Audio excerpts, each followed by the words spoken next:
The damsel in distress, the moral and courageous prince, the witch of malice and sin. We've been told fairy tales since we were young. We've read stories and picture books. We've watched tons of Disney animations and live-action movies. The words and images from these tales have been imprinted in our very minds. As we've grown up, these themes have stuck with us too, simply because they're so diverse and meaningful. But why is this so? Fairy tales aren't just about perfect princes and princesses.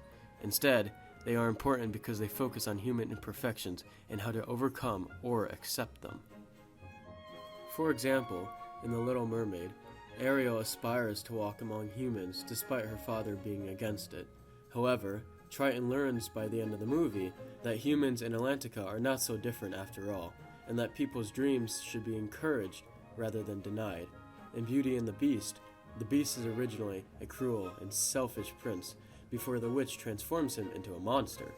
Until the end of the film, where we realize that appearances do not define people, and anyone is capable of redemption when guided by someone. In Cinderella, the stepmother and two stepsisters are pretentiously wealthy, whereas Cinderella is mocked and punished by them constantly. Unlike her family, she manages to stay humble, and her good morals pay off in the long run when Prince Charming takes her as his wife.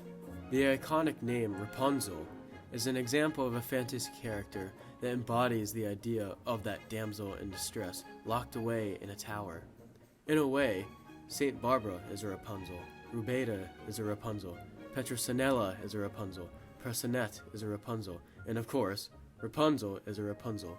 No matter what version of Rapunzel you read, you'll pretty much read the same plot that describes the Rapunzel being locked away in a tower. However, each and every variation of Rapunzel are distinct to one another. Each portrayal of the character serves a multitude of themes because the character arcs are all different. While three versions of this fairy tale tell similar accounts of the perseverance of Rapunzel and her spouse's powerful love, each variation focuses on one of the themes of love, retribution, and greed, all of which serve to reflect the cultural values and ideologies of the respective time periods.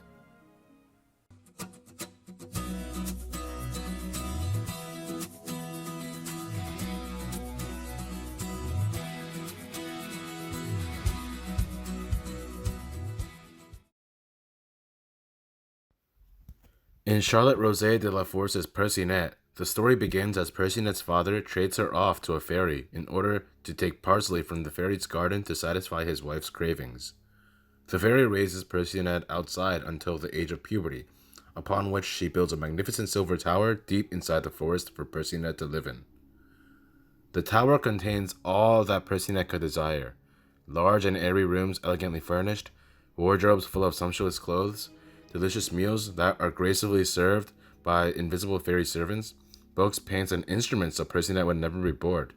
What it does not have, however, is a door or staircase. So whenever the fairy wants to come inside, she has to call out, "Persinette, let down your hair," and climb up Persinette's hair to reach the window of the tower. Years pass, and one day, the son of the king is hunting in the forest nearby. Unbeknownst to Persinette, the prince hears her singing voice and seeks her out, and immediately falls in love with her upon seeing her face. He travels to the tower and calls up to her, but she takes fright to seeing his figure, as the fairy had warned her that all men are monsters. Discouraged, the prince leaves, vowing to come back and claim her as his wife. One day, the prince returns and witnesses the fairy calling up to Persinette to let down her hair, which she uses to climb into the tower. The next day, when the fairy is gone, he stands and calls out in the fairy's voice, "Persinette, let down your hair." Her long gold hair comes tumbling down, and he uses it to climb into the tower. Once he reaches the window, he falls at her feet and kisses her knees passionately. Persinette is frightened at first, but then she becomes excited from seeing the gesture, and her heart becomes filled with all possible love for the prince. From then on, the prince continues to visit the tower, and before long, Persinette becomes pregnant. Upon discovering this, the fairy becomes furious and cuts off her braids and uses magic to teleport her far away. She then uses Persinette's braids and hangs them from the window, waiting in the tower for the prince to come. When the prince finally arrives, the fairy informs him, angrily, that he'll never see Persinette ever again, and she proceeds to fling him from the tower. He lands in briar thorns, which blind him. For several years, the blind prince wanders the world living on charity, till at last he reaches a remote place where he hears his wife singing. Persinette now has two twins, who instantly recognize the blind man as their father. Persinette, upon seeing this man, cries out with joy, and her tears magically restore his sight. However, the fairy sees that the two of them are together once again, and she is not willing to stand by and watch them live happily. The fairy curses them and prepares to kill them both. But, as she sees their little family huddling together in preparation for their deaths, she sees that their love is strong and true, and her heart melts for them. The fairy forgives them, blesses their marriage, and transports them back to the king's castle, where the king and queen welcome their son, the prince, and his family with open arms. The major theme of Persinette is the theme of love. In particular, the story delves into the power and influence of a love that prevails above all. From the first time that Persinette and the prince meet, they instantly fall in love and immediately decide to marry. As the story progresses, their love for one another continues to grow, resulting in the pregnancy of Persinette. Even when the fairy blinds the prince and sends Persinette to a cottage far away, the two lovers still manage to find each other eventually. In fact, while the prince is blind and wandering aimlessly in search of Persinette, LaForce writes that he found himself even more overcome by his love and suffering than usual.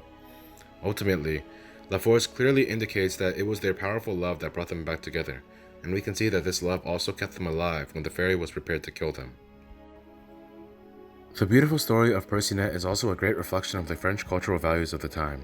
LaForce wrote this story back in 1698, during a block of time between the Renaissance and the Enlightenment, in which romanticism and creative expression were heavily valued by French society. We can clearly see how French society also placed emphasis on the outward expression of love, reflected by the determination of Persinette and the prince to stay together in the midst of trials and tribulations. Additionally, the luxurious and detailedly beautiful aspects of the building structures, most prominently those of the Silver Tower in which Persinette resided, exhibit the heavy value placed on art and architecture. The Grimm brothers' version of Rapunzel is very similar to that of Persinette. Like Persinette's parents, Rapunzel's father trades her life to an enchantress for a vegetable plant, this time rampion, to satisfy his wife's cravings. Rapunzel grows into the most beautiful child under the sun with fine, long hair spun as gold. When she becomes 12 years old, the enchantress shuts her in the tower in a forest that had nothing but a little window at the top. When the enchantress wants to go in, she places herself beneath it and cries, "Rapunzel, Rapunzel, let down your hair."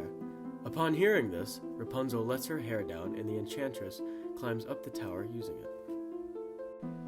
Like in Persinette, the prince discovers Rapunzel, then witnesses the enchantress calling out to her to let her up into the tower.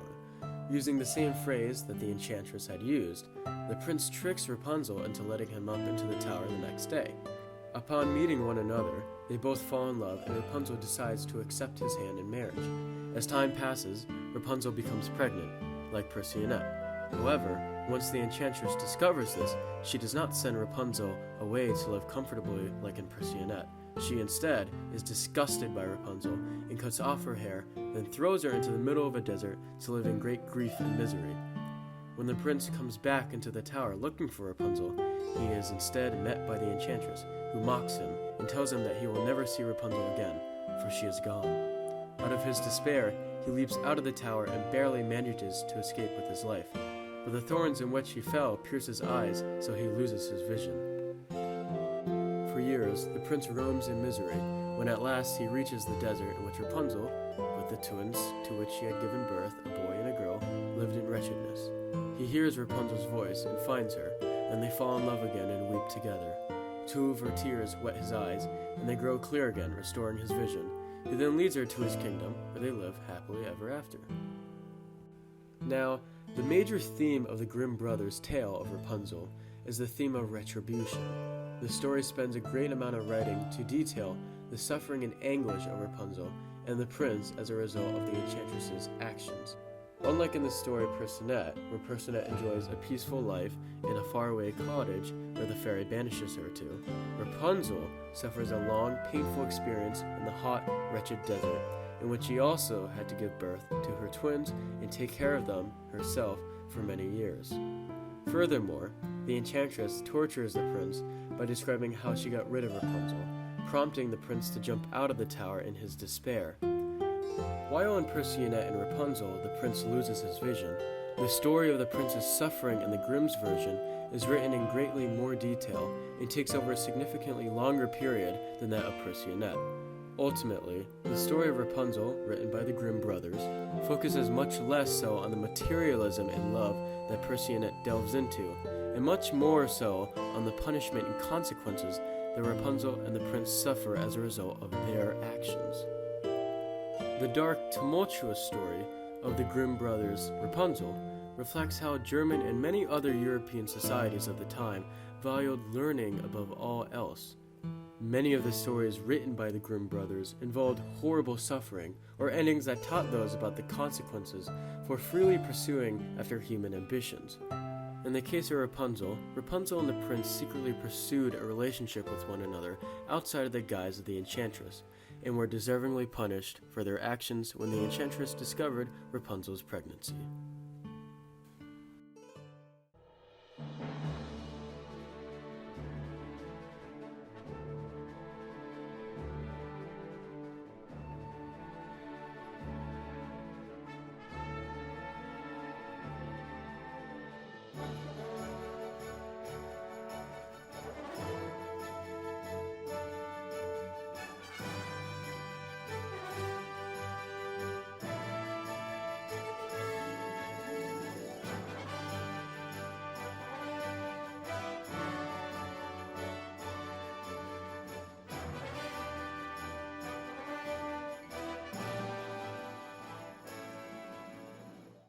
Of course, no fairy tale is complete without an animated rendition from Disney.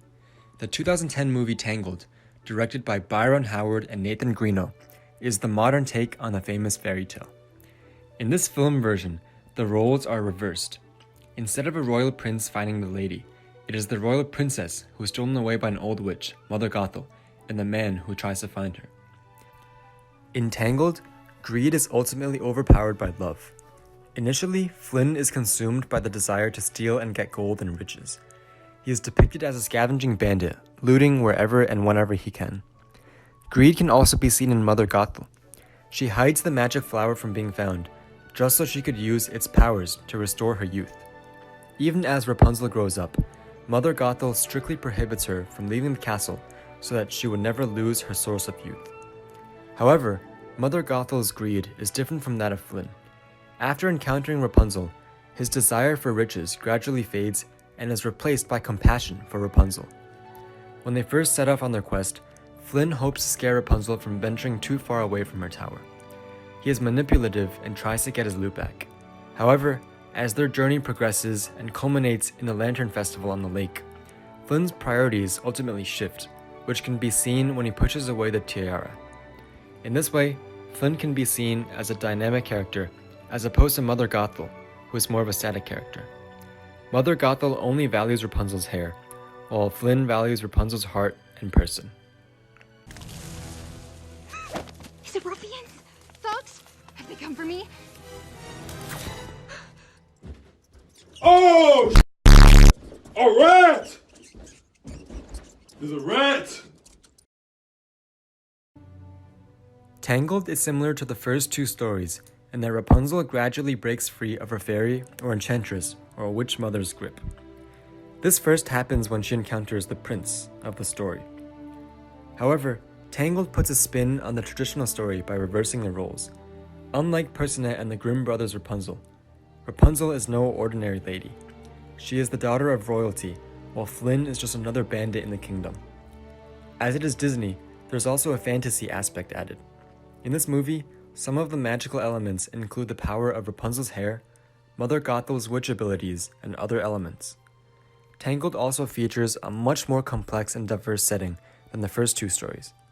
There are many other characters than just the prince, the witch, and Rapunzel. Additionally, in Disney's rendition, both Rapunzel and the male protagonist do not suffer as much as in the written stories.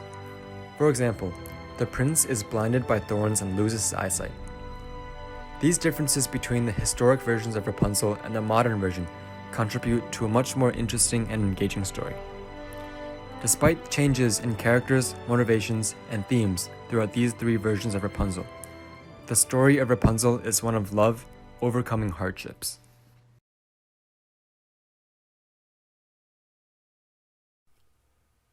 The fantasy aspect of each of these narratives helps illustrate several of the themes we discuss more easily for children, just like us when we were young, because the story takes place in a world more rooted from the imagination rather than realism.